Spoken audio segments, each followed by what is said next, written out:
Now, Dr. Sinkala, thank you so much for your time. Let's look at now what is currently happening. Of course, Secretary of State Anthony Blinken went on the surprise visit to occupied West Bank, where he met with President Mahmoud Abbas. Just talk to us about the role the U.S. In this conflict is currently playing, and of course, its response to calls for an urgent ceasefire. Good afternoon. Thank you very much for that, and greetings to your viewers. Look, it is a very dangerous game the United States of America is playing. You know, in a time such as this, we would expect the international organizations, especially the United States of America, who has been very, very part and parcel in terms of the history of the conflict between the Israelis and the Palestine people. You know, we would have expected him or whatever representative from the United States of America to announce their visitation so that they can sit in one room with both leaders and look at the resolutions of these conflicts which has taken people every day. Now, of course, one of the things that Secretary of State Blinken has been repeating is that they are, of course, very fearful and mindful of the fact that this infighting, this conflict, this war could escalate to other parts of the regions. Of course, he has met with other Arab leaders. What are the likelihoods of this happening, particularly given that the United States is not for an end or support of an end to the ceasefire? Well, it is very possible. It is very possible. Yes, the United States of America has got a world state-of-the-art intelligence to find information.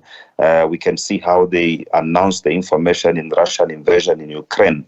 But to come to that question, it is very possible because we've seen how Iran, we've seen other nearby regions such as Lebanon as well. They have been siding now the Arab League, you know, to support the Palestinians in terms of deposing Israel. And this is very significantly because, these wars are not seeing any side to an end. Hence, other regional parties, such as those countries I've mentioned, have now starting to support their Arab friends in terms of supporting these wars. Let's talk about this issue now. There are, of course, reports in as far as Israel repatriating, some foreign nationals, from the Middle East, that it has identified unfriendly countries as well as friendly countries. South Africa falling under the unfriendly basket. Of course, it's saying that, any people or persons who need then to be repatriated from South Africa would essentially be lost on the list. Now, South Africa has called on Israel to adhere to its obligations under international law and protect civilians. How do you see this playing out?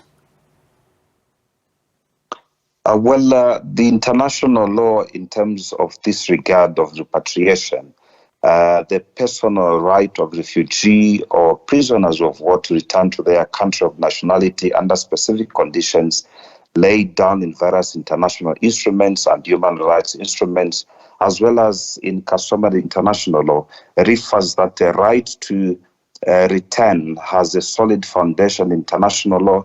Article 13.2 of the Universal Declaration of Human Rights, the UDHR, states that everyone has a right to leave any country, including his own, and to return to his country. According to Geneva Convention, the right to return applies to those who have been displaced voluntarily or involuntarily on account of the conflict, and not non-nationals who have been lawfully expelled. Now, this also, the option of repatriation is bestowed upon the individual personally and not upon the detaining power. So it is not up to Israel to be compelled, to repatriate these people. It's about their personal interest in terms of living. In the law of international armed conflict, repatriation also entails the obligation of the detaining power to release eligible persons, as soldiers and civilians, and the duty of the country of origin to receive its own nationals at the end of all hostilities. Even if the treaty, the law does not contain a general rule on this point, it is today readily accepted that the repatriation of prisoners of war and civil detainees has been consented to implicitly by the interested parties. Repatriations as a term also applies to. So now diplomatic envoys and international officials in terms of international crisis, as well as expatriates and migrants, they're also included.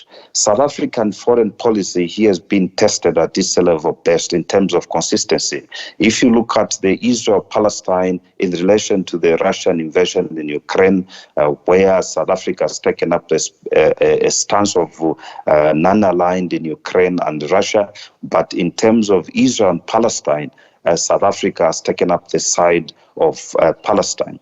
The reason to bilateral and multilateral cooperation, Lunati, is simply to enjoy privileges of being friends and being there for each other in times such as this.